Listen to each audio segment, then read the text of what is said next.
Okay, good to have you back. Today what we're going to talk about is the Mixolydian mode and how it relates to chord spellings, chord sounds, as well as arpeggios, and stylistically speaking, the blues. So first of all, let's take a look at a major scale in the key of A.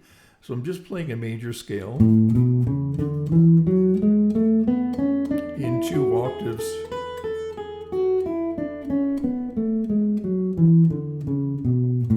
So we're going to use the major scale as a sort of a frame of reference for the Mixolydian mode. So the difference between the Mixolydian mode and the major scale is only in the 7th degree of the scale. So a major scale has the major 7th. So 1, 2, 3, 4, 5, 6, 7. It's just a semitone below the root or the tonic, or it's also called the leading tone.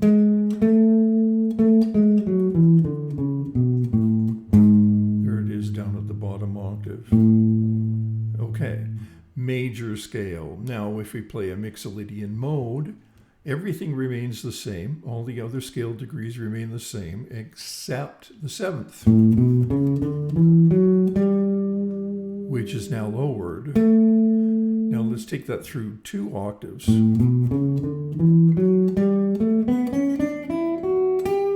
There it is at the 2nd octave.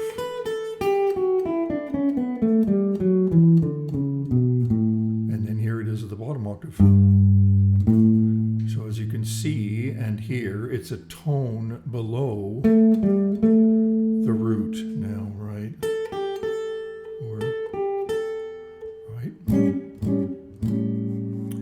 So now if we spell a chord going 1, 3, 5, flat, 7, right? Just take a note, skip a note, take a note, skip a note, the way we build chords.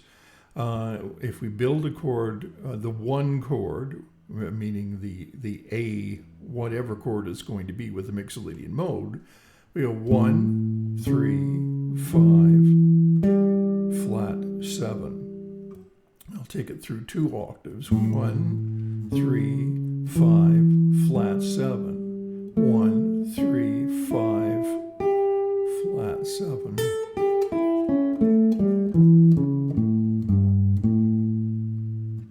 And if we voice a chord using those notes, here I'll use a voicing that's the one we're going to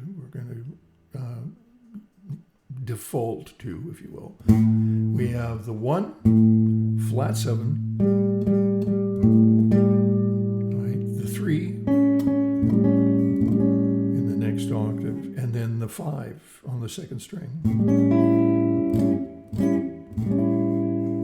So there we go. There's a dominant 7th chord, right? Not to be confused with the major 7th chord, right? Dominant 7th chord has a flat 7 in it.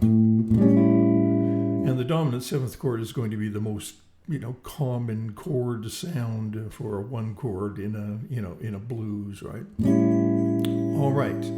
So now we've sort of got this grouping, and I'm going to lean toward this in this little series of videos. You've got the chord, in this case A7, and then you've got its related Mixolydian mode.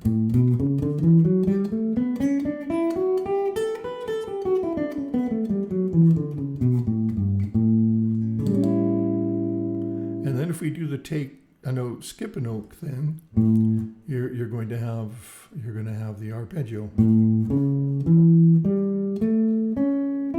I'll name those notes in a second. So if I name the notes, we have A, C sharp, the 3rd of the chord, E, the 5th, the flat 7, which is G, A, C sharp, E, G, the flat 7, and back to the root.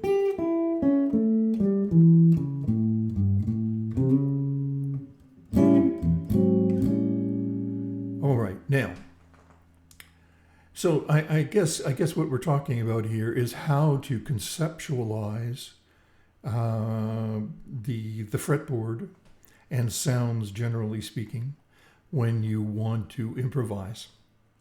And this is a really great place to start. Every time you put down a chord, it doesn't matter if it's this chord or any other chord, you should have a representative scale that the chord is derived from, right? So always remember, chords come from scales. So if you're playing a scale, you want to know, well, what's the scale sound implying? What harmonic implications does this scale have? Even though you're just playing single notes, what do those single notes imply harmonically? And then to take that one step further, you want to spell out the chord in an arpeggio. The arpeggio will define the chord melodically, right? And so you've got material underneath your fingers that are going to very clearly define the chord.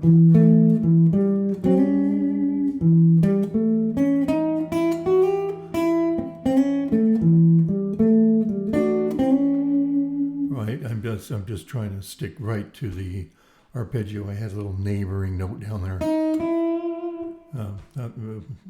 Another topic. But you can hear that all of those notes are going to work against that seventh chord, right?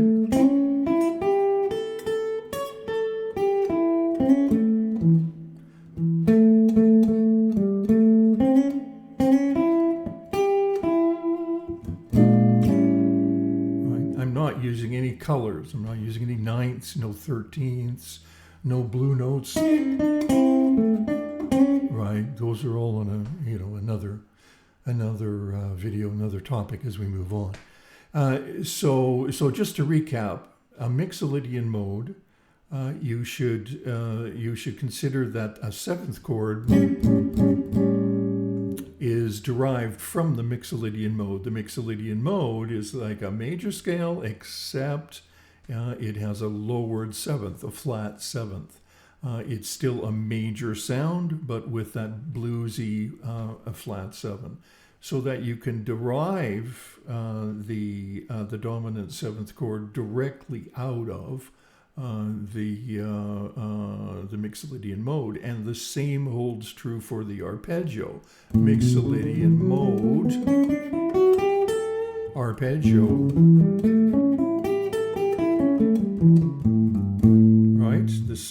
You can hear how all of these sounds are coherent. They're homogeneous, and they speak to one another.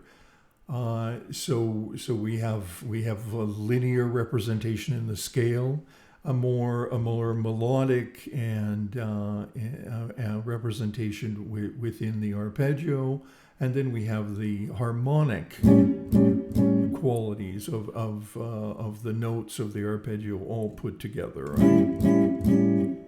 And all of those things work in conjunction with each other.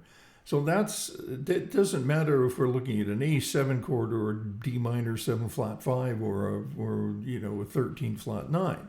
The same thing is going to apply with every chord. What is what is the appropriate scale for that chord? In other words, where did that chord come from? Right? Don't just place a chord on the fretboard and not know what its origins are. That's sort of where I'm leading here. And this doesn't matter. It doesn't. This transcends as stylistic considerations. This applies equally to rock playing, jazz playing, Chicago blues style playing, country playing. It's all the same thing, but the harmony for each one of those styles will differ. Of course, those styles will become different depending on the harmonizations and the melodic characteristics of each of those styles.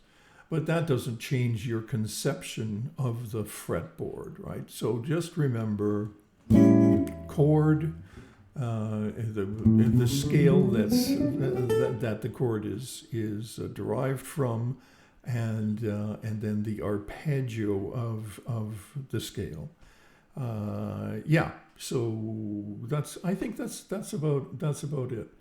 You of course know that you can move up and down the fretboard. So if you're playing an arpeggio here in the key in A, the same thing is going to apply in B flat and B, right, and so on. So the chord moves around, and visualize that underneath the chord, you've always got a scale, and you've always got an arpeggio. Okay, that's it for today. And I think I'm going to shoot about 3 more of these videos that build on this one. So I think we'll call this Mixolydian Mode 1.